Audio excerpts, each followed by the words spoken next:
We can go live. Yes, perfect.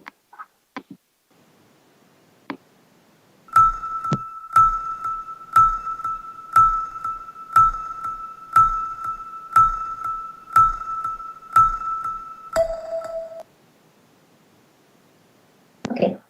Good afternoon to everyone in India and good morning to our friends from Sweden. Welcome to the last session on the. Okay. Good afternoon to everyone in India and good morning to our friends from Sweden. Welcome to the last session on the health talks on one of the most interesting topic on transformation of startups to a successful enterprise. I'm Harika Garapati and I'll be moderating the session today.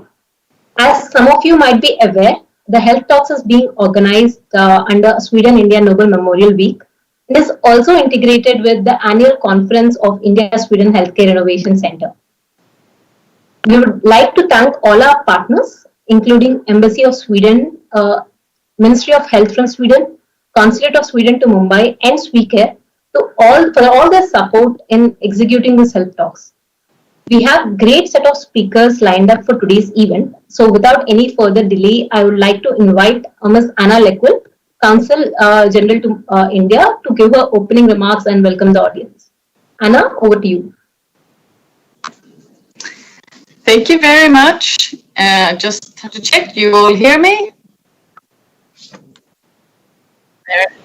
Very good. Thank you so much. Well, it's a pleasure to be here today and to welcome you all to the Sweden-India Nobel Memorial Week. It's now its 13th year edition, and of course this year it's organized completely on a digital platform. And we are quite proud to have been able to put together such a substantive week and so much engagement this year all digitally. It's certainly been an exciting time. The Nobel program is it comprises a series. It's been a series for over the past week on several elements which are key parts of the synergies between our two countries, Sweden and India, and what we share as partners. One of the absolutely key elements of this is the series of India-Sweden Health Talks. Last week, 2nd of December, it started the inaugural event celebrating the one-year completion of the India-Sweden Healthcare Innovation Center and felicitating 14 winners of the Innovation Challenge. Last week, we hosted 2 health talks on infection control, oncology, and today it's this closing event of the health talks. It is very exciting, and I look very much forward to the discussion today about innovative health ecosystems and how we can work together to enable scale up for startups for large enterprises. You may know Sweden and India has a long-standing cooperation in the health sector, and the bilateral MOU has entered its 11th year of partnership. It features many mutual collaborations in between India and many Swedish stakeholders in various areas like AMR, elderly care, NCDS, pharma innovation, etc. Our prime ministers have further endorsed the health cooperation in the Sweden-India Innovation Partnership and in the Joint Action Plan. Let me talk a little bit. The India-Sweden Healthcare Innovation Center is a very exciting new area for cooperation. It is built in the spirit of these partnerships, and it is a unique collaboration with AII, MS Erelli, and Jodhpur, with support for both ministries to work in the area of healthcare innovations. These health talks commemorate 1 year exactly of this collaboration, which started very much with the state visit here by His Majesty the King and Queen of Sweden to India just exactly a year ago. And we together, the whole team Sweden, we're very happy to create these interesting and fruitful discussions. Our two countries, Sweden and India, we share very important values, and we have ample opportunities to partner and collaborate and co-create in these. We share very much key values on sustainability, on gender equality, and not least using innovation to find joint solutions to global challenges. While the COVID situation This year, of course, has thrown a lot of challenges. It has in many ways also brought us even closer together to strengthen our partnership and further collaboration in all new ways. Today, the discussions on our innovative health ecosystems is very apt in these challenging times. We all, governments, authorities, academia, industry, and the civil society, should all join hands to work together, what we call the quadruple helix way of working. We need to unite ourselves, we need to share experience, strategies, find new solutions to challenges. So with these words, on behalf of the whole of Team Sweden, I once again welcome you and all the participants and speakers joined in today and wish us all and you all the very best of interactions and discussions. Thank you.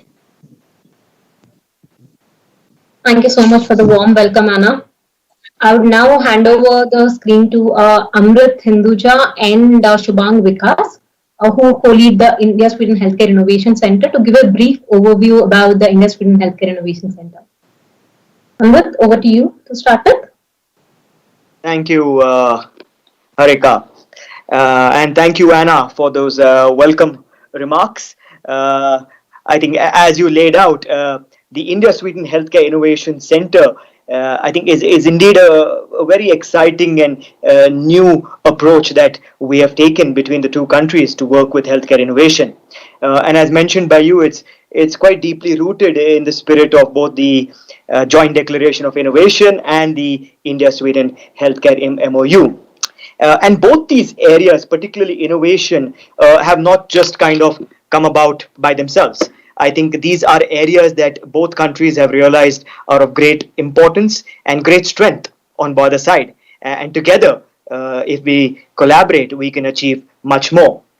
Particularly when you talk about innovation, the Swedish society has had a long fostering innovation and entrepreneurship spirit. There are several factors, of course, on the Swedish side that have led to Sweden coming up quite high when it comes to its innovation ecosystem.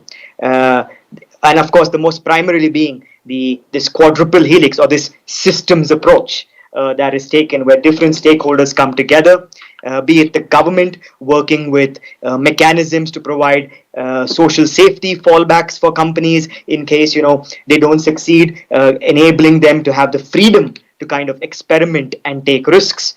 The education and academia have played a key role to impact the capacity of innovation, including commitment of R&D from industries, a focus on critical infrastructure, both in terms of bandwidth creations, internet, and other things necessary to enable startups to grow. And of course, a very high degree of equality and inclusiveness to kind of collaborate and join both in terms of gender equality, but also with international partners.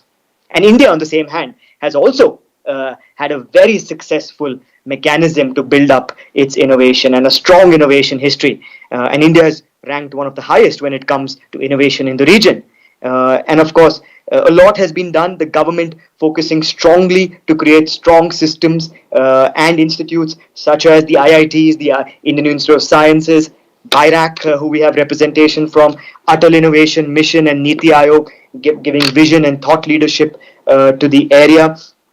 But also, I think what really has made India's success in innovation has, of course, been its frugality, jugaad, and created this entire large impact of home-based, adaptive, indigenous healthcare innovation systems.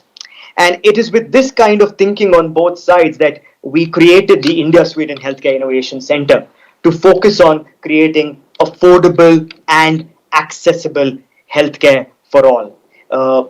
While we really call this the center, I would say that's a misnomer of word. What we really try to do over here is try to create an ecosystem so that we don't work in silos. There are several innovation initiatives already, and we have tried to bring it together through this quadruple helix thinking, taking strengths from either sides towards improving the lives of patients, the quality of treatment, and bringing the patient more center into the care.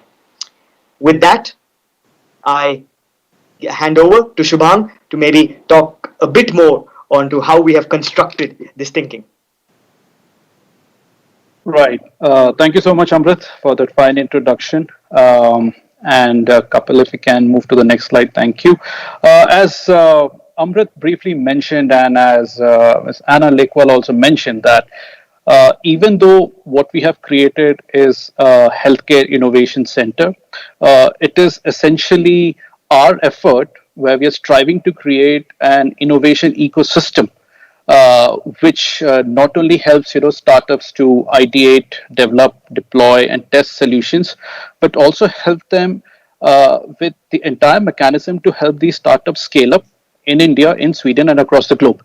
And I think this particular angle where we help startup scale up is essentially, it's extremely important, because when we're talking about innovation, when we're talking about the success of innovation, we want to make sure that apart from working on topical and on the ground healthcare challenges, the startups are given an environment, are given a mechanism where their particular product or solution or protocol and processes are scaled up in multiple different healthcare provider environments, because that would truly be the parameter or the measure of success of that particular startup, and hence a measure of that, hey, how innovative a particular ecosystem is and how innovative a particular country is.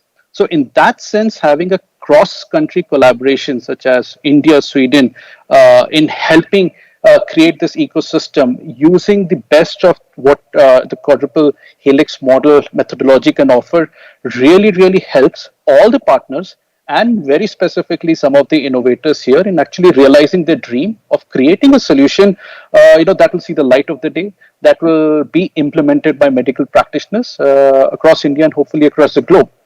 Uh, as most of us are aware, we have selected 14 startups who answered or who are developing solutions across the patient journey on the top of this particular screen, across awareness, screening, treatment, and up to rehabilitation.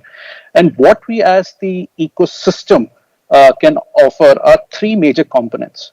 One is a very typical innovation hub offering of incubation and the ability to get access to funding, get guidance from the industry, from the academia, and from other major entities and personalities in the healthcare industry. And also global reach, where we can help connect innovators to different parts of the world to, to kind of exchange ideas and also help scale up, like I just mentioned. Secondly, protocol development is an extremely important part. It's absolutely essential to innovate in point of care devices on how better to use data. But some of the trick lies, or the proof of the pudding lies, in how best you can impact the procedures and processes that go into diagnosing or treating a particular therapy. So through Life Center of Excellence, we provide a model clinic where some of the best in class protocols and processes can be demonstrated and can continuously be improved basis the kind of patient interaction and patient and doctor feedback that we get in these model clinics. And third, and very importantly, is capacity building. It's not just important to develop protocols or to develop new ways of diagnosing or creating awareness. It's absolutely important to equip the medical fraternity with the doctors and paramedics with the skills to help them implement these innovative solutions. And conferences, of course, is a platform that we use to bring all of these partners and this ecosystem on one platform. Uh, but I would definitely like to add, spoken ecosystem a lot. We've spoken a lot about these components and how startups can actually succeed. So we have created a universe of government, knowledge partners, national healthcare providers, and of course startups to come on this particular platform. So on the government side, it has been mentioned, but just to reiterate, the Ministry of Health and Family Welfare, ICMR, with their ability and their expertise in working with protocols and processes, Atal Innovation Mission, with their experience of driving the country's innovation agenda that cuts across sector as being part of Niti Aayog, and Invest India and its the group of agencies such as Agni and Startup India, with the very expertise of having working with startups for the last couple of years. And last but not the least is CCAMP, with their prime expertise of working with healthcare and life sciences company and biotech companies, and we are happy that some of their startups are also going to be part of this platform. So that is also a success of kind of creating an ecosystem where we are not competing with many of the innovation hubs, but supplementing that what everyone is doing. National healthcare providers with All India Institute of Medical Sciences in Delhi being a primary collaborators. Very important with the fact that they bring that pure medical expertise where the startups can work in that particular environment, and not just startups. I think stakeholders from across this ecosystem can come and kind of discuss innovative solutions. And we will expand this. This is just year one. We will expand this to other healthcare providers. And very importantly, knowledge partners in terms of AstraZeneca, NASCOM, and the Swedish Innovation Agency, Vinnova. They are extremely important to bring that industry expertise and their absolute knowledge in just helping scaling up and commercializing solutions for the benefit of all. With that, I'll hand over back to you, Harika. Thank you so much, Amrit and Shubham. And definitely, the Innovation Center is not a center, it's an ecosystem that hopefully all the startups will start leveraging pretty soon. With that, I would now request Mr. Sunil Dami, Second Secretary, Indian Embassy in Stockholm, to give a special address on the collaboration between India and Sweden. Over to you, sir. Yeah, thank you. Thank you so much. Good morning, Sweden, and good afternoon, India. Ms. Anna Lekvall, a Consul General of Sweden to Mumbai, Mr. Ramanan, Mission Director of Atal Innovation Mission, Mr. Kuldeep Singh and Mr. Pankaj Bharadwaj, Deans, AIMS, Mr. Amrit Hinduja and Mr. Shubham Vikas, co-leads from Business Sweden, Ms. Maya Sharma, Editor South, NDTV, eminent panelists, and startup community, including all winners of Innovation Challenge from India and Sweden, and ladies and gentlemen. First of all, thank you so much, Anna, for your valuable remarks exhibiting the India-Sweden healthcare cooperation, and also to Amrit and Shubham for giving insights of the cooperation, how it is taking place on the ground. Thank you so much. Friends, it gives me a great pleasure to be present here today amongst you all and speaking on the Sweden-India Nobel Memorial Week Health Talks. I'm sure the entire series of Health Talks has benefited various stakeholders, including budding startups from India and Sweden alike. We in the Embassy of India in Sweden have always been supportive of startup initiatives and have in fact have a series of Startup Mentor Connect going on in association with Invest India. The Mentor Connect was launched on November 17 and was attended by over 8,000 people. Friends, in 2019, India and Sweden celebrated 10th anniversary of the successful cooperation under the Health MOU between the two countries and designated 2019 as the Year of Health. This year, during the pandemic times, the healthcare cooperation has continued. Just last week, we held the successful 11th Joint Working Group meeting in the healthcare cooperation, which not only gave impetus to the ongoing cooperation, but also selected new areas of cooperation. The landmark visit of Honorable Prime Minister Shri Narendra Modi to Sweden in April 2018 extended vision to overall India-Sweden bilateral and trade relationship.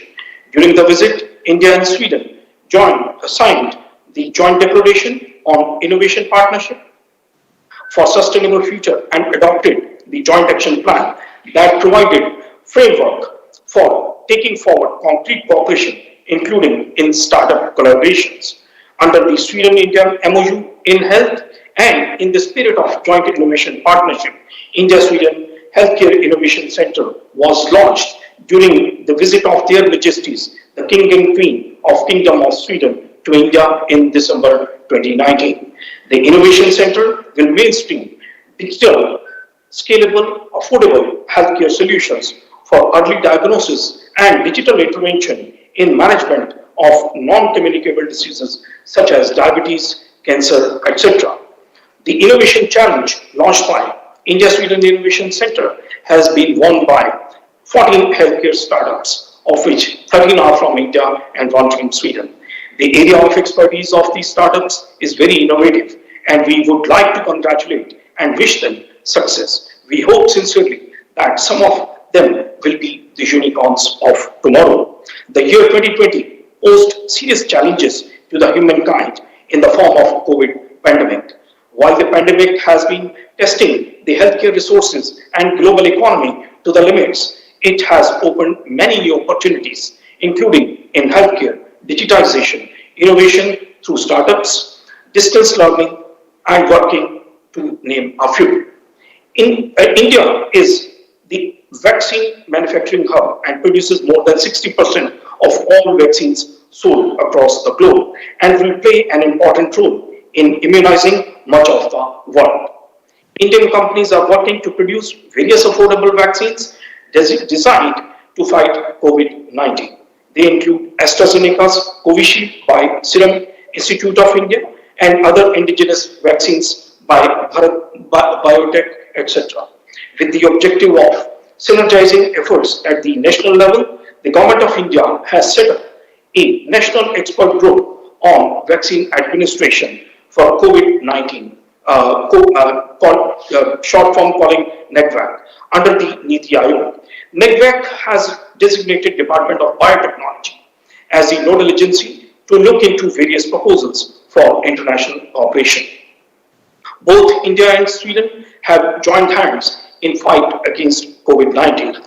The Swedish healthcare industry, including AstraZeneca, Getinge, our global ventilator maker, Bactiguard, Bluefish, etc., are working closely with the Indian health authorities in combating the pandemic. At the peak of pandemic, India was committed not only to have essential medical supplies for its citizens, but keeping in view India as the global pharmaceutical manufacturing hub. India supplied essential medicines to more than 150 nations. India's pharmaceutical industry is among the leading global producers of generic medicines, supplying over 20% of the global demand. India ranks third worldwide for pharmaceutical production. Indian companies supply over 80% of antiretroviral drugs used to combat AIDS. India's generic drug supply chain holds a strong position and has become a reliable global source of procurement. While telemedicine and e-consultations have become a very common terms during pandemic times, India launched telemedicine project with Africa over a decade back. Under the telemedicine project, patients in Africa were able to consult a super specialty doctor or hospital in India way back in 2008. India has a large pool of young and skilled workforce in the field of healthcare and research and development. There are a large number of Indian healthcare professionals in the top institutions and R&D centers across the world. Friends, we are confident that this strong healthcare sambandh between Sweden and India will grow further and strengthen in the coming days. With these words, I would like to compliment the Swedish Embassy in India, the Swedish Consul General in Mumbai, Swedish Trade Commissioner's Office in Delhi, Swedish Chamber of Commerce in India, and other stakeholders from India as well as Sweden for the successful conduct of Sweden-India Nobel Memorial Weeks and the Health Talks. Thank you so much. Thank you so much, Mr. Dami, for highlighting the cooperation between India and Sweden. And we would also like to thank you for your continuous support, not only for the Innovation Center platform, but also for all the Team Sweden activities that we are conducting. And hope that this cooperation will continue even further. Thank you so much for taking our time. We will continue doing our best, needless to mention. Thank you so much. Thank you so much. I would now, now we'll start our panel discussion, and today we have an interesting panel to share their thoughts and provide suggestions to the budding entrepreneurs on how to build a successful start. Yes. Couple hold on, yeah. And because this topic is so much key, and we also have Mr. Ramanan, who is Mission Director at Innovation Mission, who is responsible for running multiple incubation hubs in India and also nurturing startups, to set the context for today's discussion. by delivering his keynote address, and post which we will go to the panel. So I'll hand over it to Mr. Ramanan.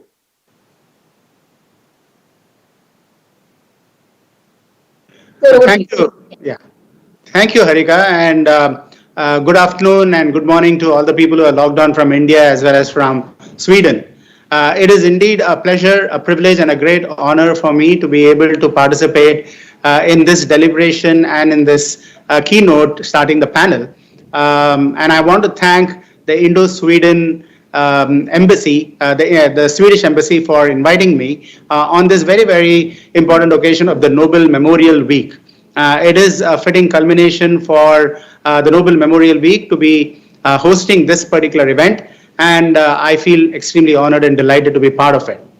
All of us are living in very, very difficult times, the COVID-19 times. And this simple virus has paralyzed nations across the world. It has disrupted supply chains. It has created grievous loss of lives and livelihoods. It has created a fear of uncertainty about how long is this particular virus going to last and the effects of that is going to last. And it has also created a fear of uncertainty about a post-COVID-19 world. What are the other global pandemics or what are the other healthcare challenges that are there in the horizon due to a number of things that we already know of. We know that climate change is going to be an issue. We have been talking about it for several years. We have not experienced the devastating effects of climate change as of yet, though there have been symptoms of it in many parts of the world. But the COVID-19 crisis has awoken us to these possibilities and the urgency for innovation, entrepreneurship, and new creative thinking to be able to address solutions and address the challenges that face us in a COVID-19 world or in a post-COVID-19 world. And therefore, I do think it is a fantastic development of the Indo-Swedish Healthcare Innovation Center in Jodhpur, which has brought together remarkably in a very short period of time multiple stakeholders. It has brought two countries together to deliberate on this problem. So that is the first step. It has brought together private sector, academia. It has brought together global institutions like the Nobel Institution, and it has brought together incubators and startups in the ecosystem, in a vibrant ecosystem that is fast developing in India. And therefore, I congratulate the Indo-Swedish Healthcare Initiative for not only coming together with this center, but for bringing sharp focus into the world of innovation and the need for innovation and entrepreneurship in today's world. For indeed, India has several challenges. We are a country with 1.3 billion people, but more importantly, we have more than 650,000 villages in our country. We have close to 715 districts. We have 115 of them as aspirational districts, where they need basic access to healthcare, education, clean drinking water, sanitation, affordable housing, waste management. These are the challenges that we have. We still have 22% of our country below the poverty line. And we have all the people. We have only 8 tier 1 cities with 4,000 plus small towns and cities. Now, when you're looking at the migration problem, which has been so evident and so stark in its impact upon lives and livelihoods in India, you realize that there is tremendous challenge, but there is a tremendous opportunity for healthcare solutions and other solutions, which is driven by technology. Technology which is becoming affordable, accessible, available, and advanced for the startups to be able to address this huge divide that we have, the digital divide, the socio-economic divide, and as well as the divide between the haves and the have-nots. And therefore, innovation and entrepreneurship has occupied center stage in India. And why not? Because we also have many advantages that India is having today. We are having a demographic dividend, which is becoming the envy of many a country. We have more than 10,500 engineering institutions, more than 39,000 colleges, more than 1.4 million schools, and we have more than 150 million young students entering into the workplace over the next 5 to 10 years.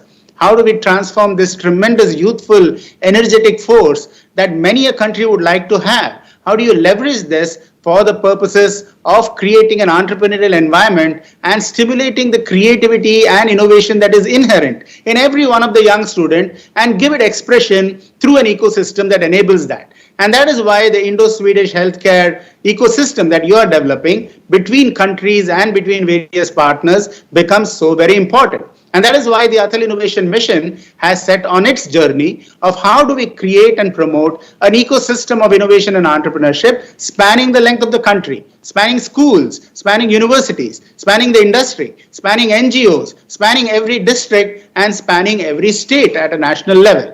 And in order to do that, it is very important to stimulate them through the support that collaborators can bring, industry, academia, the quadruple helix that you're referring can bring to the table, as also the ability to promote and encourage these startups through challenges that we launch in the healthcare innovation challenges that you have launched, and out of which 14 startups have finally been identified. I understand more than 470 startups applied. And that's the sort of encouragement that is required in order to bring out the creative element, so that the latest of technologies like 3D printing, robotics, IoT, miniaturized electronics, and augmented virtual reality, coupled with artificial intelligence and blockchain, is brought to bear in the solutions that can be created to address the healthcare challenges. And we need them in plenty, because like I said, how do we convert our country, which is having 650,000 villages, into self-reliant Atmanirbhar Bharat? If you want to do that, you have to create thousands of innovation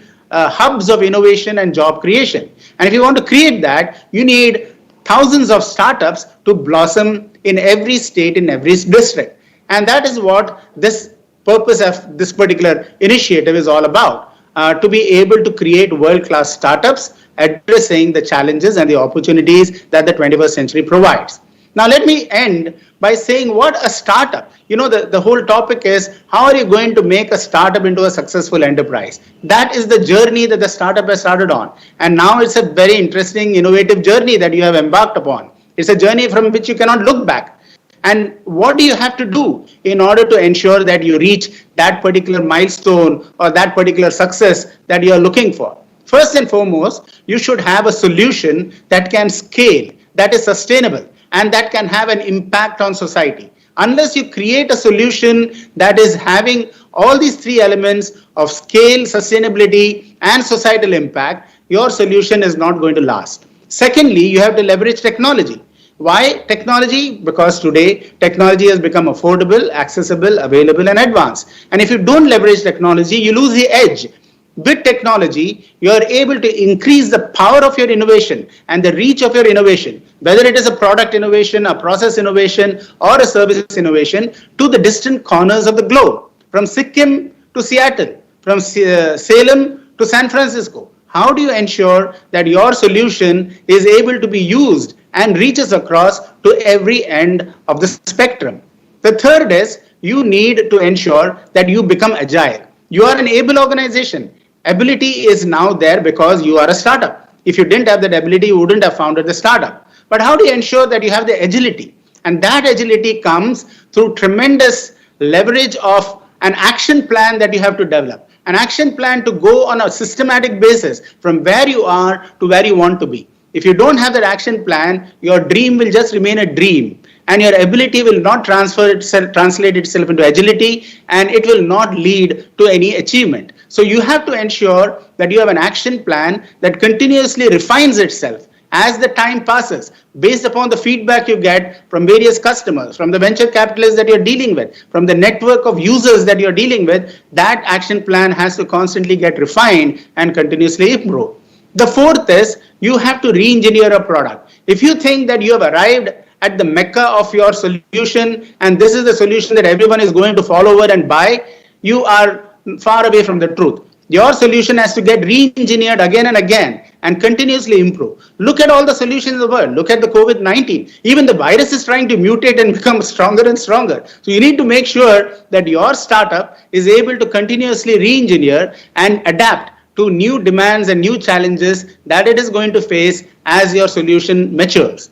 The fifth thing that you require is uniqueness. You need to be unique in your approach. It is not just uniqueness in the technology solution or the domain solution that you have. You have to have uniqueness in your internal systems, you need to have uniqueness in your marketing approach, you need to have uniqueness in your access and customer segmentation, you need uniqueness in your IT systems, which are going to support you at the back end.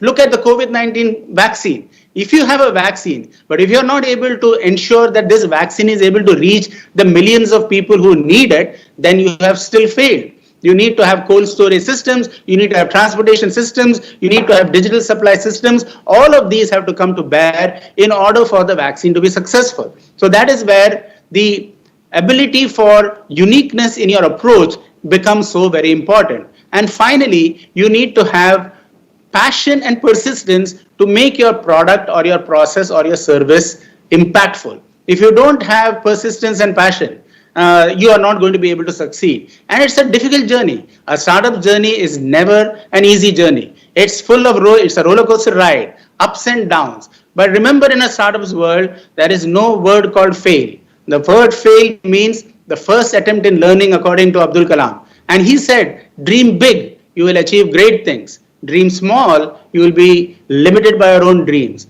So my word to the startup, my encouragement to the startups here is dream big, you will succeed, have persistence, and remember, you have only success or you have the first attempt in learning. If you have that attitude, if you have that approach, if you have that passion in you, you are going to succeed and succeed wildly. And your successful transformation to a large enterprise, a multinational, which will make societal impact, is assured. All the very best to every one of you young startup who has embarked on the journey. Whether you're a winner or whether you have just applied for it, from my point of view, you're already a winner. You have started on a journey which is so exciting and which is so impactful that you will not look back. And I wish every one of you the greatest of success. Thank you so much. Thank you so much, Mr. Ramanan, for highlighting the 5 key aspects for each startup. So thank you so much, and thank you so much for taking out time as well. To all the people who are watching us through YouTube live event, thank you so much for joining in. We request all of you to post your questions on the comments box. We'll address all your questions at the end of the session. Now I would welcome all our panel members today. We have a very interesting panel today with some of the eminent members. I would like to first introduce all the moderators and the panel members before I hand over it to Maya.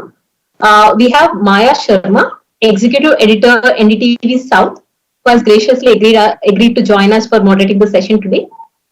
And we also have a very eminent panel, Mr. Dr. Taslima Syed, CEO CCAMP, Dr. Shilpi Koshar, Senior Manager Entrepreneurship Development from BIRAC, Mr. Sutrut Vadia, Founder Predible, Dr. Sandeep Sen, Executive Director, School of Stanford India Biodesign and Professor AIMS Delhi, and Dr. Alexander Bejanko, VP Medical Affairs and Head of Health Innovation Hubs in AstraZeneca.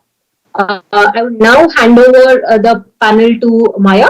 Over to you to take over the panel now. Thank you very much, Harika. I'm looking forward to the discussion and to learning about startups and how we can actually make things better for startups here in India. Now, of course, the pandemic has made most of us think of issues of like health, like never before. We have been alert to every change in our own health and the health of those around us. Now, this would naturally mean a busy and challenging time for those in the healthcare industry, as they cater, of course, to the demands of people like us who are monitoring their well-being like never before. But, and there is often a but, there were a whole host of new challenges that came along with healthcare in a time of a pandemic. There was a deeper reluctance for people to actually physically visit their doctor, to go to a clinic, to go to a hospital. Fear of COVID-19 infection and the vital need for social distancing and precautions like sanitizers and masks and PPEs, it made a simple visit to a doctor not quite so simple. I mean, this is all now part of our lives, making things a little bit more complicated when it comes to just simple doctor-patient interactions or visiting a healthcare center.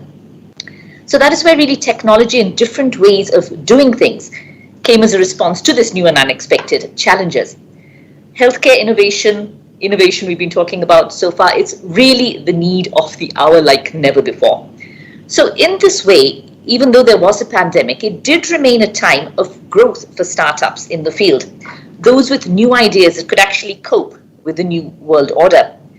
And all of this, of course, comes in the backdrop from before the time of the pandemic of the government of India trying to give a good push to make in India, trying to have homegrown innovation. We heard from Mr. Ramanan of the Atul Innovation Mission as well, talking about what could be done in India by Indians with their innovativeness, with their jugaad sense, what can be done with sometimes very basic stuff, but Indians have shown their sense of innovation. So the questions we'll be addressing going ahead: is there really now a greater ease of doing business for startups in the country, as is the government's wish? What are the big challenges that remain? How can we do things better? What can we learn from others who have been there before? And we have a great panel now to actually share their experience and perspective of startups in the healthcare industry. Now, to begin with, we in India think that, yes, we're a great place for startups. And where I am from, Bengaluru, where I am right now, we consider ourselves the startup capital, no competition. But what I'd like to see is really to get a perspective from people in the industry. How has India done in the last few years compared to the startup environment globally? Are we doing as well as we think we are compared to elsewhere in the world? And I'd like to take this question first to Dr. Sandeep Singh. Dr. Singh, how would you assess India's startup environment over the last few years compared to the global situation? Thank you for asking me this question. And we are running this program for the last 10 years, and I think it will be within my domain to answer this question because I have seen the changes which have occurred over the last decade.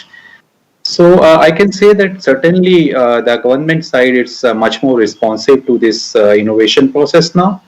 And there are a lot of way the government and the academia, they are interlinking with each other to promote entrepreneurship, to promote young talent, to come out with innovative solutions. There has been increasing trend towards the industry participation, but if you really ask me, is it up to the level as compared to the developed countries or the Western world or to the Silicon Valley or the Sweden innovation system? Perhaps we are not there yet. But yes, the triple helix and the quadruple helix, we are really approaching that and with the cross-cutting lines so that each one intermingles with each other to promote the entrepreneurship. I feel that the government, especially there is a person from the BIRAC also, I would really be thankful to the government because of the extensive support they are giving to the initial and the seed funding for the promotion of the innovation, so innovative solutions. Perhaps it would be better if there are some more private investment in the initial years or maybe in the coming years that will further develop this ecosystem. So yes, things have changed over the last decade with more of government, academia and industry participation. I would like to say that. So things getting better, but still, of course, scope for improvement in order to catch up really with the rest of the world. Yes. Saib, if I could come to you now for your views on this. Is India getting there? Are we keeping pace with the rest of the world when it comes to encouraging the startup environment? Yeah, so I think thanks for having me here, and again, many congratulations for setting this phenomenal bilateral innovation attempt, and I'm sure it will contribute heavily towards what we'll see in future. But just coming back to your question, I think I would say that at CCAM, we have been at this for last almost 9 to 10 years in Bangalore, so I'm with you on the aspect of Bangalore being capital of it. But just on a lighter note, but coming back, we have seen phenomenal difference in terms of the healthcare or biotech entrepreneurship and innovation. I think one of the absolutely cornerstone or the milestone event that happened was the setting up of BIRAC and BIRAC's role in actually building this forward. It's absolutely amazing, and what they have done is completely changed the scenario. And this is actually BIRAC being DBT's organization. A larger credit goes there too. At the same time, I would say that the later on engagement with the Niti Aayog's AIM, which actually took the scale to the next level, was phenomenal. Now, I think quite a bit of excitement. The reason I'm saying is that the last 8 to 10 years, what has happened, while many numbers of startups have happened, more importantly, the sector we are talking about, when we talk about innovation, there are now risk-oriented, risky ideas being attempted. That's something to celebrate about. That is something that we needed badly. While there could be great business models, more importantly, if we have a larger critical mass who attempt to do something which is risky, which people think that may not work out, I think this is where the good beginning is. So I think we have a strong cohort now, from pharmaceutical to prophylactic to diagnostics to healthcare delivery, complete plethora of things which are happening, which are really, really exciting. And I would say they want to take on to the global best while keeping the ground reality in terms of need of India in market. That is very, very important. So I always use the analogy, while they have the windshield view of the global market, they have a side mirror view of Indians' requirement. That is affordability. That's very, very important. And that is, if we keep the quality high, what I think we'll need to do is to ensure the quality being very high, that we can actually take this out. So what we need to do possibly, and of course there are always things that we can improve about, is that while we have done good work at the early stage of the schooling, we'll need to now take this great young school graduates to the college graduates. The scale-up process has to happen. I think this is the theme that we talk about, startup to enterprise. And a lot of those innovations where we are seeing potential, how they can be the world beaters, world best in terms of implementation at the end of the day. And this is a journey. This is going to be the crux for us in terms of healthcare innovation as we go forward. I'll stop here, I'll take a pause here, and we're happy to come back again. Great. So the appetite for risk, as you said, is so very important, really, and making those ideas into reality. The great ideas, of course, important, but actually making them effective on the field. Now, both the first two speakers have spoken about BIRAC, so I think I'll have to go across to BIRAC now. Dr. Shilpi, thank you for joining us. Your perspective on how India has compared with the global startup ecosystem, really. Are we getting there? Have things changed over the last few years? Thank you very much for having me here. The two speakers have mentioned about the work that BIRAC is doing for promoting the entrepreneurship and innovation ecosystem in the country. So overall, if you look at the BIRAC portfolio, it's more than 60% of the BIRAC support which is going into the entire innovation ecosystem is going into the Indian healthcare startup innovation ecosystem. And in my opinion, it may not be a big idea. We may not be able to compare the Indian startup innovation ecosystem with the global. The main reason behind the needs of the country are very specific. And if we look at the overall Indian innovation ecosystem, the healthcare startups primarily, 60% of the healthcare startups are into the domain of devices and diagnostics. And within devices and diagnostics, we are largely dependent on imports. So if we distribute the Indian startups, you see that a large segment of startups is now working on addressing the India-specific problems. So which are meeting these imports, working towards innovations which are import substitution, then addressing the very specific needs of the country. SID is one program which has given a boost to this. And we have seen many such innovations coming. Then there is another segment of startups which are focusing on these high-risk, cutting-edge, deep tech technologies which Dr. Tasneem mentioned about. So these technologies do have a potential, and we look forward to these innovations being adopted globally, and they will have a mark in some time, certainly. And the ones which I mentioned earlier, the ones which are addressing the India-specific needs, will see some application in the other developing countries. So this is how I see the Indian healthcare startup ecosystem, and BIRAC as a whole, more than 60% of our support is going into the supporting the healthcare ecosystem. Thank you very much, Shilpi. And certainly, yes, the specific needs of India really making it perhaps difficult to actually compare what's going on in developed countries to what is happening here in India. Thank you for that. Now, looking at startups and the growth of startups, we will now actually be looking at what makes it difficult, what could be better, what are the hindrances really when it comes to startups, and who better than Mr. Sudhir Vaidya, founder of Credible. Now, your startup, your young startup, what were the difficulties you faced? What were the hurdles that you had to climb over to really get going?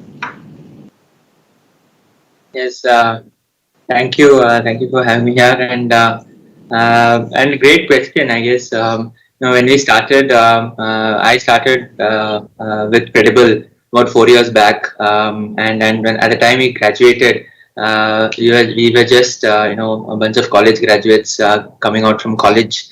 The challenges of starting up in healthcare, obviously, there are many, and we've realized a lot of it along the way. I think one of the key elements to keep in mind is when you're starting up in healthcare, you're at this place where you need to find out, not just ensure that your technology works, but of course your technology has to work.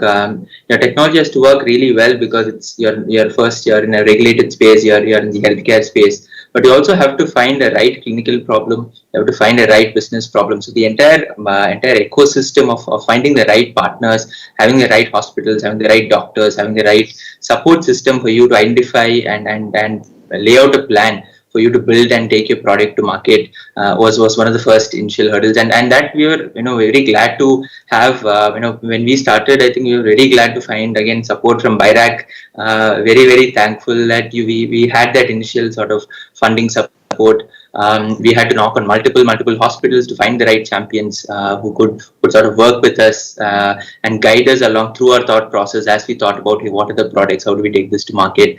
And I think it's very what's the Indian healthcare ecosystem is truly unique. It's a problem where you have so many problems, right? Every time you go to a doctor, every time you visit a hospital, there's an abundance of problems. You're never in shortage of problems.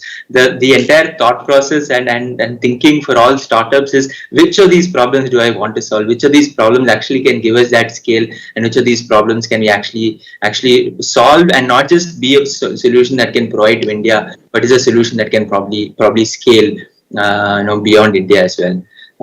And so I think, yes, healthcare is a journey that comes with meeting a lot of people and talking to, having a lot of conversations. And so it takes its time, but I think slowly we are sort of climbing the ropes of getting there. Thank you for that. No dearth of problems in India. Well, we have so far been talking about the Indian situation, the Indian challenges. Dr. Alexander Benukoff, I'd like you to come in here. And you have, of course, heard what the other panelists were saying, and you do know that the Indian situation, the problems that are there in India, whether it's sometimes inadequate power, inadequate bandwidth, are just so totally different from what is happening elsewhere in the world. Globally, what do you think are the biggest challenges facing startups in the healthcare sector? Yeah, thank you so much for such a great question, and thank you so much for having me and again allowing me to contribute to such a great discussion on behalf of AstraZeneca and our Health Innovation Hubs community. I have to say that, again, at least what we see based on our experience, again, I think globally, actually, all startups have pretty much the same challenges, to be honest, yeah. And I have to say also, maybe just briefly addressing your previous question, I think in India, you are doing so good, and again, you as a country and your startups community in this field, and again, and of course, this one is a result of like a long journey and ecosystem you established, including government, including ecosystem builders, but I have to say that you are leading the way globally in this field nowadays with your startups also not only bringing value to India, but also to emerging markets and globally. And we have a lot of examples, and Predible is one of them, Tricock is one of them. Again, through different kinds of initiatives, actually, we help them to scale their solutions up and then to bring value to patients across the globe, not only in India, but when it comes to the challenges globally, actually I think this the key challenge is about partnership, to find, I think, the right partner locally and globally, actually to co-create and co-develop and then scale up solution and so on. And it's not about, I'll say, funding only, but of course funding is a key issue. It is also about capabilities I think our startups need in order to scale. And that is why actually, to me, the key challenge across the globe is partner, the right partner. Well, it's good to know that you have such an encouraging viewpoint about what Indian health startups are actually doing. And yes, getting together synergy really between different people, different countries, we can only help each other in that way. I'll take the question to the other people as well who are also part of providing the solution. But Dr. Singh, what do you see as the main problems, the main challenges for startups right here in India? First of all, I have always been saying this, that challenges are actually a future scope of opportunities, a scope of transformation. So whatever challenge you get, it actually stimulates you to find a solution for that and find a solution and transform the system. But if you really ask me, with over a decade-long journey of School of International Biodesign, I would say that there are five areas. If they are held together, that will definitely create a startup into a successful enterprise. We are very good in creating startups. We are very good in identifying the problem. We are excellent in making the engineering part of it and developing prototypes or the early part of a device. But where we slightly struggle is in conversion of this startup into a successful enterprise, that is the marketing and the commercialization. So the 5 key points I always feel is, one, the industry participation. When I say the industry participation, it could be industry mentored, or it could be industry assisted, or it could either be industry led innovation. I mean, the industry has to really co-create instead of a company centric growth. Second, I have already mentioned, is more scope of a private investment. Slightly, I will feel that there's a difference between a fully developed economy and those who are into the developing phase. The third part is, I always feel, is that quality control and a good, streamlined, clean regulatory environment. Fourth, I would say that we always have difficulty in conduct of a clinical trial. I'm saying from a innovative device point of view. I'm not saying from routine clinical trial, but for a device which has just come to the, or which needs to come to the market, especially the large animal trial, because these are medical devices, they need to be tested in the animal. So sometimes we lack that ability to test in a large animal. And the last, which is always so close to me, is that if the procurement policies support indigenous technologies, that will be very good. So if these 4 or 5 areas which I have mentioned are addressed, and what you call it as a challenge, they will definitely transform a startup into a successful entrepreneur or successful enterprise. Thank you, Dr. Singh, for that. Lots of different areas which you've highlighted there. Dr. Syed, your take on this? Anything else which you feel you would like to add to what the specific India-specific challenges are for startups, particularly in the health sector? I think in terms of opportunities, or if I may say problems to solve, there are plenty. I think we heard, and I think it's important that we realize and accept it that there are several problems. I think one of the biggest problems, according to me, and that's my individual opinion, is actually ensuring that 30 to 40% of India's population, which apparently is underserved in terms of healthcare, even for the primary healthcare. I think there is a huge need for all of us. It's a responsibility as all citizens to ensure that they actually get a good healthcare services.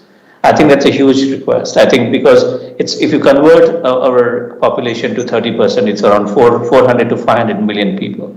And that's a significant population that we need to ensure that whatever healthcare solutions are there, how did we make it accessible?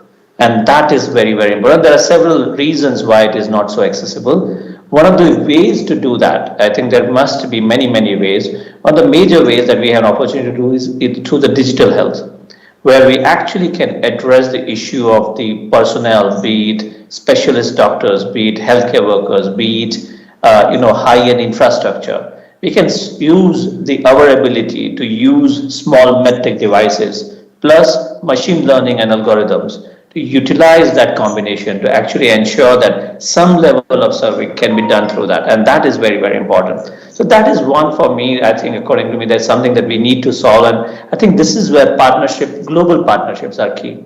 where they have built, like Sweden and several European countries have actually built phenomenal capabilities in digital health. Something that is possibly meant for the dynamics of that country, but can be taken forward and actually adapted to the environment that we have. And that's where the opportunity for collaboration comes in. The innovation from one side should be expanded to the another side, and the needs can be served not only for the sake of collaboration but serving the society per se. And that's a very important aspect that I think such ties will help.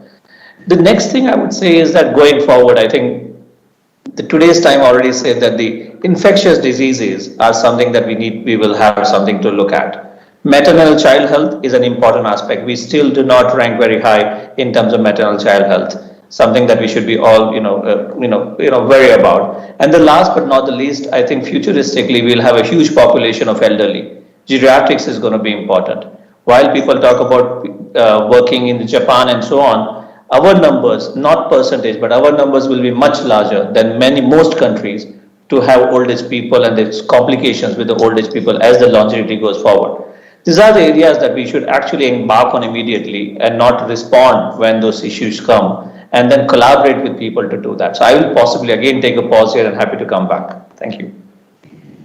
Dr. Shilpi, in your experience, what are the biggest problems that startups may come to you with in terms of just getting going? How would you see the biggest problems, the biggest challenges that young startups in India face? Yeah, if we look at this question from the government side, like from the DBT Biotech side, if you look at the healthcare startups, they're not like the fintech IT startups where the registration period is very small and there is a 3,000-day rule, which doesn't apply to the healthcare startups and any other like biotech startup. Typically, the registration period is quite long. Even if it is for devices diagnostics, it's typically 5 to 6 years, and it's a lot more for the drugs, as we all know. So this gestation periods are the fuel which is required for a company to sustain through this period. The initial part of it is what we feel is sufficiently fueled through the awards, grants which are provided by the government. BIRAC is an agency which is doing it centrally. Beyond that, what we see, there is a critical gap which was highlighted by Dr. Sandeep Singh also. There is a serious gap of the serious investment beyond Series A, the private funding which needs to come. So this is something that we have also felt, and from the BIRAC side, we have taken conscious efforts to facilitate those connects between the startups and investors. BREC is a center housed at CCAM, which is facilitating such investor meetings with startups. And we regularly from the BIRAC side do many other such networking platforms and try to have the startups invest. But we do feel that this is one area which needs to be facilitated and which needs to be fixed for healthcare startups to have a promising future. Because while the risk is high, the reward is also high in the sector. Secondly, as Dr. Singh had mentioned, that understanding of the regulatory and the certification requirements is one critical field, which is like little different in different countries. So as the startups mature, they do understand the requirements of the different countries. But initially, when they're nascent as startups, their understanding is a little different, and there's a fatigue in which sets in by the time they come to the commercialization. Lot of requirements of theirs. Different regulatory requirements of different countries, even within India. For certain things, as Dr. Singh mentioned, the requirements are a little different. So for this also, BIRAC has tried to facilitate. We have the first hub housed within BIRAC, which is trying to have all stakeholders from CDSCO, ICMR, DDP sitting at one place addressing the queries of startup. We have a regulatory facilitation center at one of our regional centers, which is Adventure Center, Pune. So we are conscious about these challenges from the government side, and we are trying to address them. Thank you so much. Now, more than one of you has actually spoken about private investment of industry involvement and private investment. Why do you think is the reason? I'm going to come back to you right away, Dr. Shilpi. Why do you think we have a fewer number of unicorns in healthcare when you compare it to other industries, despite, as we've discussed, it being such a huge market, having such a demand, such a health services? Why are there so few unicorns in this sector? Would you like me to answer this first? Yes, please. Yes. So this is actually a continuation of what we have discussed just now. The prime challenge that we discussed is the gap in the investment opportunities which is available. Right, one of them is this one reason. Second one, if we look at the base of startups which is existing right now, for unicorns to be there out of the sector, we have to have a very strong base of startups which has to exist. If you look at the Indian biotech startup count right now, all taken all together is somewhere around 3,000, 3,500. And then if we look at the percentage of healthcare startups out of those, it may be 60%, 70% or roughly. So it will be around 1,500, or maybe 2,000 of startups. So the probability of unicorns coming out of this number of startups is a little low naturally. So we have to first strengthen this base.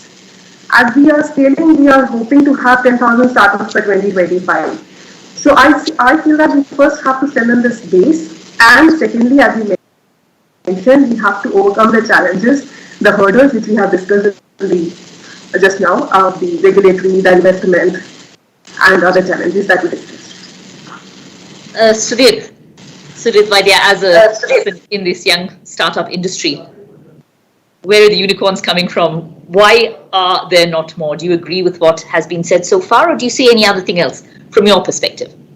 I broadly, I think going back to one of the points that was earlier raised, I think one of the biggest challenges for startups in India is once the innovation is built, how do you really distribute it, right? And how do you get it to masses? How do you get it to every single hospital, clinic, and lab that's out there in India? And India is such a vast country, and building that workflows and you should understand selling in healthcare is not as easy as it's not as easy as people don't use websites to come buy medical devices. You have to go sell it to them, and you have to build that credibility. So first of all, there's a lot of gestation involved, but even otherwise, scaling and distributing any innovation in the healthcare ecosystem takes a lot of money and time. And obviously, this can only happen once there are enough. It comes with great partnerships. So I think one of the big roles that a lot of partners and industrial partners can really bring is sort of help bring a lot of companies to scale much quickly. And I think that is something that the Indian ecosystem still lacks. Broadly, I think we're still growing up to that. We're now seeing companies that are working with startups and trying to, but for a company just to be able to build that entire sales and distribution on their own and go to market still remains a challenge. You are broadly reliant on larger markets, and that's always a partnership that sort of needs to be identified, and you need to work well. And second part of it, I think, is are the incentives, right? I think India primarily is a country that still lives on affordability, and affordable devices and accessibility still remain key issues. And so a lot of the products, even though still the focus is still on affordable medical devices, and how can we take devices that are traditionally imported, can we make a low cost version while still being better? And I think that will improve once there is better penetration. There's more value based payments that go out to a lot of these players. I'm sure the price you get for your services and products will also increase. I think those are the two levers that once adjusted will then start yielding unicorns. In countries selling to India and building from India. No, absolutely. The logistics of getting around this vast country, the affordability of what you're providing, exactly like what Dr. Singh said, also about the marketing really and the commercialization of the ideas. That really is a huge challenge. Dr. Bedenkov, is huge funding for startups in the healthcare sector as much of a challenge abroad as it is here in India? How is it there? How is it over there? Do you feel that it's easier to get that big $1 billion funding? Yeah, I agree with you completely. It is a challenge, I think, everywhere across the globe, with no doubt. And I have to say that, again, we can expect, I think, more and more unicorns in our, industry. I think the difference in between of us and, for example, other industries like, tech, gaming or fintech, actually, that we stay, if you steps behind, again, because of the life cycle. And again, we just started, again, to build our healthcare innovation system through partnerships. And again, through, I think, us continuing this journey together, we will be more and more attractive as an industry for funds and venture capitalists and so on. also you need to keep in mind that our industry, healthcare industry, is a risk averse industry. The cost of mistake is so huge. That is why actually we have I think and most importantly also again from the life cycle perspective, we are different again, and that is why actually venture capitalists are more careful and again more inclined maybe to invest more at this point of time. But us again moving this I think such an important for all of us across the globe topic together, creating ecosystem, and most importantly maybe showcasing the value we bring all together in our startups through different dimensions, including, for example, reverse innovation. You are so famous by reverse innovation in India in healthcare, and you can bring not only to Indian patients but patients across the globe affordable, high quality and innovative solutions. And then actually through this type of showcase, I think funds will come. But at this point of time, it is a challenge, with no doubt. We do have some questions coming in also from people who have joined us on the panel. We'll come to them very soon. So just before that, another question about the team, the importance of the team. A startup is as good as the people who are in it. And what do you feel are the key things that startups should really keep in mind when they're taking on people, when they're hiring talent? We'll start with you, Dr. Syed. What do you feel are the key features that people should be looking for when they're hiring people to join their startup team or to start a startup? No, I think one of the most important thing, the team combination. I think you rightly said. I think this is the real recipe of the final success. I think very important. It should be a combination of people who can see through the entire process and see the details of the entire process. Many times, innovations are being seen only for the early part of it, but I think the real outcome is when it actually hits right through. And if you have people who have one very important aspect that who has the ability to share their idea and listen back, is very, very crucial. Even if you do not have all the credentials to begin with, if you have the ability to listen and learn from there. And I think Dr. Ramanan mentioned right in the beginning about his, Dr. Abdul Kalam, how do you learn from your failures? It's actually very important thing. So I think it's a combination of it. And if I may say from our own examples, I think the teams which have done well actually have the combination of people who can understand problem, very, very important thing. Sometimes you are too strongly wedded to the idea, your own idea, but rather the alignment with the problem. So understanding with the problem, good hand on the technology, and most importantly, good understanding of the process to the market. I think if you cover that aspect, I think it's a good team. And even if you don't have those, either you learn or welcome people to join you to complement your current capabilities. I think that would be a good way to look at it. Dr. Singh, if you're in the position of getting a startup off the ground, getting it going, what would be the features you would look for in your team? I will be able to tell more from building up of a startup. How do we build up? And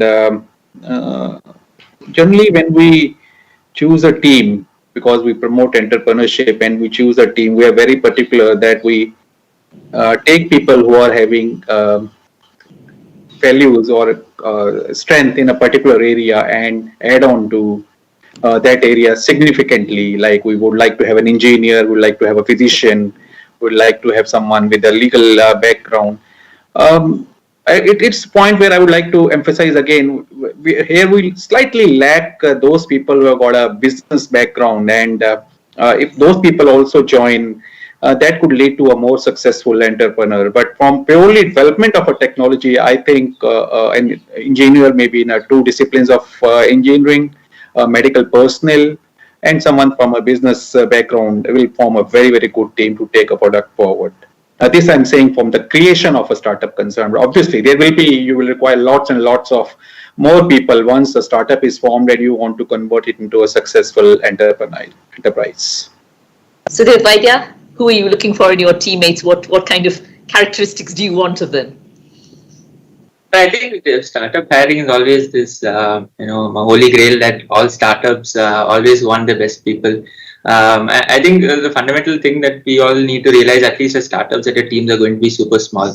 So there is, we don't have a legal department, you don't have a HR department, you wear multiple hats. I think functionally, functionally, I think some of the key aspects that you cannot compromise on is, day one, ensuring you have a strong clinical advisor or an advisory team or a doctor as part of your team, especially if you're in the business of building a medical device. Having a very strong engineering team, R&D team, technology team, whatever you call it. One of the things that we learned, we wished we had learned early on is to set up and have a regulatory team or a regulatory person from day one of your company, because when you start off you might not think that's so important, but over time you realize the load, it sort of keeps adding it. Understand all of those complicated regulations. Yes. You need to understand regulations across the world, and everyone has such differing requirements. So it's important that you cover functionally, but within people, obviously, everyone wants the best. I don't think anyone's going to say you should hire anything less. So I think obviously you need to go hunt and find and convince the best people to come join you. I think that's the job of every startup founder. I'll come now to the questions that have actually come in from people who are we're actually watching. If we have time, we'll come back later to further questions.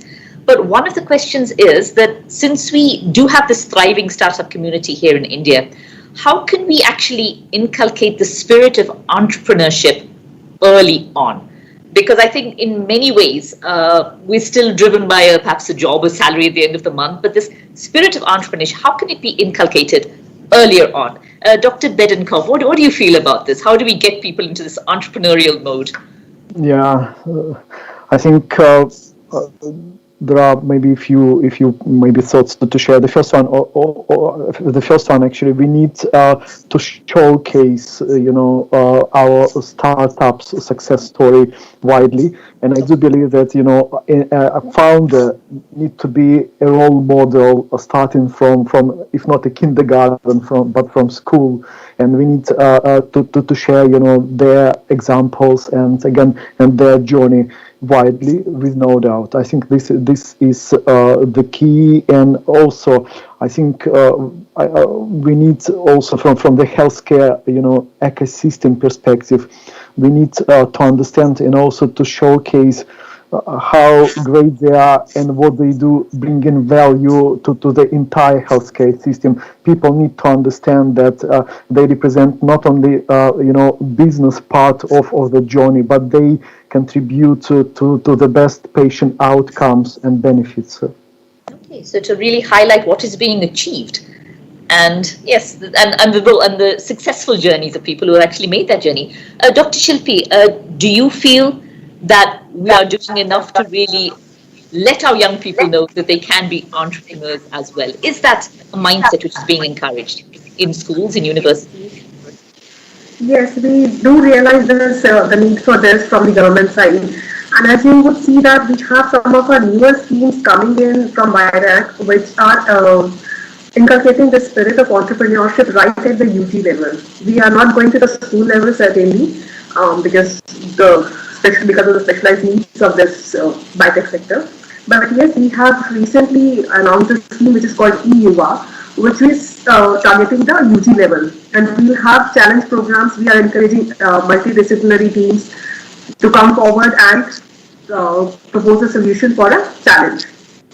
So this is how we are, and there are other programs like with our partner Srishti, we have a program called Sitari, wherein we have residential training programs for undergraduate children. 3 to 4 weeks residential training programs are held. And we do encourage them, and we try to bring in awareness about the entrepreneurship ecosystem which is existing in the country. This is one reason why people don't take up entrepreneurship, is because they may not be aware of the vibrant ecosystem which is existing right now in the biotech sector in the country. So what we are trying actively is to bring in that kind of awareness through various workshops, through our partners, and have schemes which are providing a little bit of funding support and encouragement and appreciation at the very bottom level, right from the UP level. So we think this would turn out. Sudhir, what made you decide to become an entrepreneur rather than get into a job where you'd get your salary at the end of the month. What was it for you that made you an entrepreneur? Right, I think very interesting. I think when we had, when we started, at least we had a very strong thesis around what we wanted to build, and we had, I graduated from IIT Madras. We had built technology by the time we had graduated. We had built technology which we had well researched, published. We had won awards. So at the time when we were thinking, we were naively thinking, hey, we've built this in India. AI is all about data. And if India is a great place, I mean, and India is a great place for data, so we should be able to build cutting edge AI. But I think what really, I mean, and thesis and all that aside, I think coming to irrationally why we wanted to start up, I think we found great support from mentors in college and from different incubators. I think and we pitched our idea quite evidently, and we got a lot of support. Who, even though I had job offers from multiple places, there were people who were willing to say, take a attempt this for a year, see if it clicks off. If it doesn't, what is the, you can always find a job back. So I think at some point what led us was that I felt like I had the security that I could always, even if this fails, could always go back, find another job, and I would know, I would not really have any regrets. It's just that I wanted to set a timeline for myself and see how long we could take it further. And so I think that kind of risk taking is what really I think needs to be encouraged. And more and more people and more and more people where the risk taking, even if it doesn't pay off, I think that's perfectly all right to talk about failures and talk about what you tried and talk about why it didn't work and share about that experience. I think that's really helping. So I think it's just that there's just that initial push that people need to take that plunge, and once you're in the deep side, I think there's no looking back. They say in life you regret what you don't do, not what you did. Dr. Singh, another question which has come in is that there should be a focus on empowering people by reskilling and upskilling should be there along with promoting innovation. What is the work being done really in this area? Because of course with changing technology, with the changing world, the need is there, huge need is there for upskilling, reskilling. Is work being done in this area? Please give me this opportunity to say a word about the last question you asked, and then I'll come to this question. I can give one example is what our institute at AIMS New Delhi have done, that for the undergraduates, they created a 2 months, 6 weeks to 8 weeks workshop along with IIT Delhi, where all undergraduates during their summer vacation, when they get a vacation, they were asked to identify few needs and then work on that and develop a very, very early prototype. Idea was not that they will become entrepreneur, but idea was to really stimulate them. And it really created wonders. We had around 40 to 60 undergraduates and who were running here and there for these 4 to 6 weeks to develop something. I think these type of initiatives, if it happens across the country, it will definitely will create wonders. And as far as the your next question is how do we upscale all these processes? I mean, that's what is your question? Yes. Yeah, I think already the work is being done, and one thing where I feel is that like initially, first I would say that we initially started with a very, very simple technologies, the low-hanging fruit, which people say, and now we are slightly building towards more complex technologies. So if you really have to upscale, I would suggest that first you start with a low-hanging fruit, easy technologies, and then upscale it to a higher bandwidth of technologies. Secondly, in terms of overall involvement, I now see that initially in the year 2008 and 9, when Stanford India Biodesign was launched and then converted into this School of International Biodesign. Now there are many, many such programs which have come over, which are promoting a interdisciplinary, cross-discipline, having mentorship from both IIT as well as from AIMS, and multidisciplinary program has been launched. So again, I would say that this is very, very phenomenal as far as this upscaling of the innovation in India is concerned. And obviously, I think the government is creating a lot of programs to promote entrepreneurship culture in the country. That's encouraging to know. We're at 4:30, which was the initial time given to end this. I'll just have one last question, which has come in from somebody on the session. Dr. Syed, I'll ask you.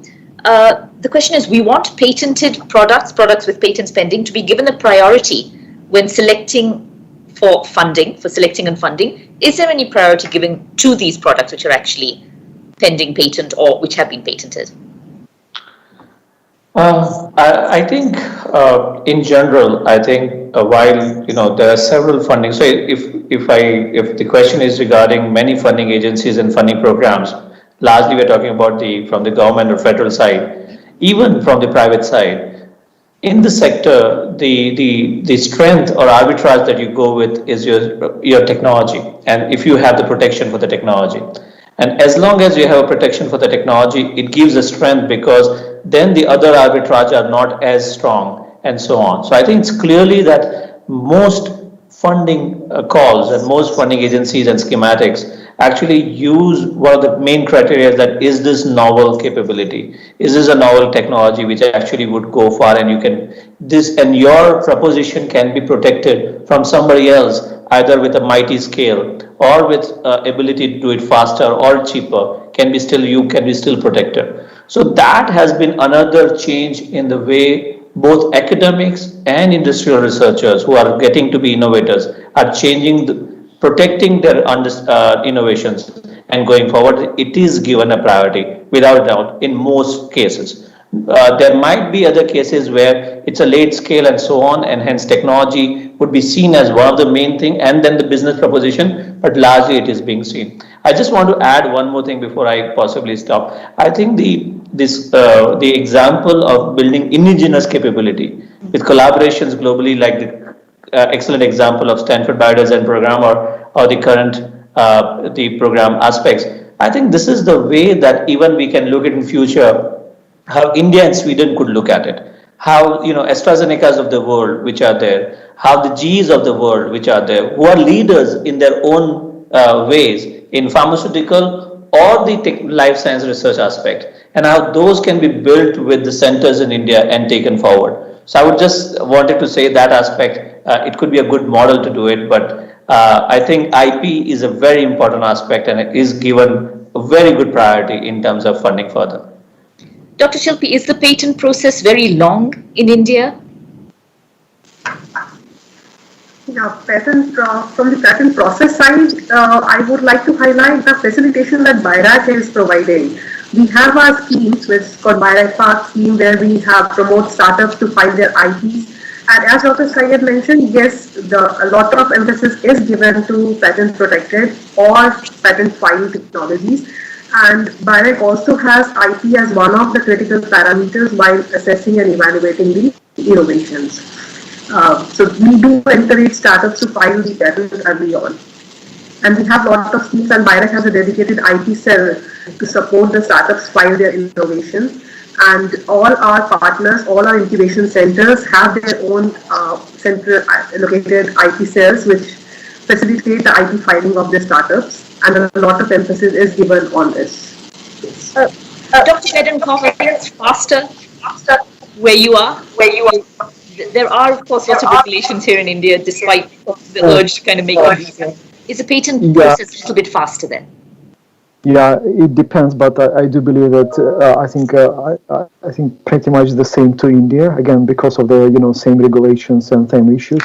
And one more dimension, if I may, to it, again, it's also based on our experience when we help startups to scale up and to exit India and to enter new territories. This is one of the most important things we focus on, and we provide startups with the support connecting with the relevant aids, governance bodies and so on, because we believe that IP is the key as the core of their business and so on. And again, we have a few examples. For example, we support startups from India, quite a few of them already, to enter China markets, and this is the key for us actually to start with, from IP discussions and supporting them and so on. Yeah. Thank you so much, and thank you to all the panelists as well. It's really always the case that the more you go into a subject, the more there is to learn, really. And it's been very educational for me this afternoon. And I hope we've been able to share some of these ideas from people with different perspectives at different stages of the startup cycle from different backgrounds. Thank you to the panelists really for being here this afternoon. Thank you. Thank you. Thank you so much. Best wishes. Thank you so much, Maya, for moderating the panel so well. And thank you so much to all the panel members for sharing their views. I have personally learned a lot, and hopefully, all the audience would have also learned a lot through this session. I will now request Dr. Kuldeep Singh, Dean Academics, to give the closing remarks. Thank you, Dr. Harika, for this a very interesting, interactive session. I think most of the startups who have won this challenge will definitely benefit from this very interactive session as a part of the India-Sweden Nobel Memorial Week. In the beginning, Anna Rackwell introduced about the idea of the ecosystem. Then Amrit and Shubhan, they introduced about the India-Sweden Innovation and the Innovation Challenge. They also talk about the different partners like ICMR, Atal Innovation Mission, Invest India, CCAMP, AstraZeneca, NESCOM, and also Mr. R. Ramanan from Atal Innovation Mission has given a very encouraging remarks about the mesmerizing speech about the key aspect of this ecosystem. Mr. Sunil Dhami, Second Secretary Embassy of India from Sweden, has also given his very encouraging remarks about this India-Sweden partnership and how we can benefit from that. Then coming to the panel discussion, it was very interesting and informative, engaging also with Ms. Maya Sharma as Executive Editor, South NDTV, as the moderator. And in the panel, we have a lot of discussions and remarks about few key areas. I would like to highlight the key areas which have been discussed. One is about how the startups can build up, and Taslima has very rightly said that the risk taking is the very important for the startups, and it is happening in the biotechs, in the biomedical device, and also he talks about the scaling up with the implementation in the right direction. Then Ms. Shilpi Kochar also talk about the role of BIRAC in the startups. Then Sudhir Vaidya has very well elaborated about his startup and credible and use of the AI in the respiratory diagnosis. Dr. Alexander Bedenokov has given encouraging remarks about how we can move forward. Then the main challenges have been highlighted by Dr. Sandeep very well, that it is about the product, the quality, the clinical trials and the procurement policy which needs to be taken care of. Taslima also highlighted that in India this 30-40% of the population is underserved, and here comes the role of the digital health, maternal child health services and geriatric services, which can help in they can the startup points. Mr. Sudhir also highlight about the scaling of the challenge and the commercialization. This is a very great challenge. Then there was another question about the team, how the team can be developed into the when the initial startup is there. So Taslima has already elaborated on the combination of the team. Then Dr. Sandeep told about the building of a team since beginning. With the business background is the most important character, but ultimately they have a best people, but they all start with a small team and gradually they build up in a larger team. Then there was a question about how we can inculcate the spirit of entrepreneurship among the young, and here Alexander showed that we have to showcase whatever is our ability and values, and here what is the outcomes we can, if we can demonstrate that outcome, it will help in inculcating the spirit. Shilpi told about the BIRAC schemes which are very useful for the young people. That is at the UG level, EUI and other schemes are also there. Sudhir said that at the IT Madras and with the support of the mentors, which is very important, the mentorship supports helps in building and inculcating the habits of entrepreneurship. Dr. Sandeep also highlighted that at AIIMS Delhi, they have with IIT Delhi, they have a collaboration where the UG workshops are being organized, where there are many, around 30-40 people in every summer they participate. They help in developing this spirit. Then there was a question about the empowering people by reskilling or upskilling. So Dr. Sandeep has said that should start with the low hanging fruit, and this is the most important thing. That is, we start with the lower thing and gradually move to the higher scale. Then there was a question about the selection for the funding. So Dr. Taslima said that the most important thing is the novelty of the idea, credibility. Then if there is an indigenous facility can be created with the India-Sweden Innovation Center and the India-Sweden collaboration, this will need to be developed in various centers in India, will help in providing the funding facility also. Then there was a question about the patent process. Is it lengthy? So Shilpi has highlighted that at BIRAC they have a IPR cell, IP cell, and they help the people develop the skills for the protection of their rights. And Alexander also highlighted about the patent process which can be done. So in summary, we can say that this today's talk about the how we go about the startups and the challenges and how we can build on that innovation challenge was very useful, very informative, and I hope that everybody would have benefit from this presentation and discussion. Thank you. Thank you so much, Dr. Kuldeep. I would request everyone to hold on for a minute and switch on your video so that we could take a quick group photo before we leave. And we would also thank all our partners for organizing all these events for us and also supporting us in this complete process. Just give us a minute while we take the group photo. Okay, we are having. I request everyone to switch on their videos.